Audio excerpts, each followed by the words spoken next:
Hello mga kapatid, Assalamualaikum warahmatullahi wabarakatuh. Sa lahat po ng makakapanood ng video na to, please pa-share po agad ng video ha. Ayan, so gusto ko lang po sabihin sa inyo mga kapatid na ang Sipa Taiba Polyclinic po ay hiring po sila sa mga registered nurses po. Ayan, mapa-local man yan o mapa-Pilipinas man yan, no? Ulitin ko, hiring po ang Sipa Taiba Polyclinic sa mga registered nurses po, no? So ano pang hinihintay nyo, PM lamang po. Nasa background ko po kung paano po makikipag-communicate sa kanila o kung paano mag-set ng CV. Nasa likod ko po, no? Ayan. So kung may mga katanungan kayo about sa salary, etc. something na basta't mga katanungan, pwede nyo po silang i-message, no?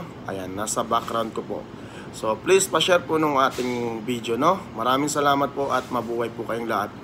So pagkakataon nyo na to, lalong-lalo na sa mga kapatid natin dyan sa Pilipinas na gustong mag-abroad at gustong mapunta rito sa Madina. Ayan, alhamdulillah. At inshallah po, sana po ay makapunta kayo dito sa Madina. Ayan, so maraming salamat at pa-share po ng ating video. Mabuhay po kayong lahat.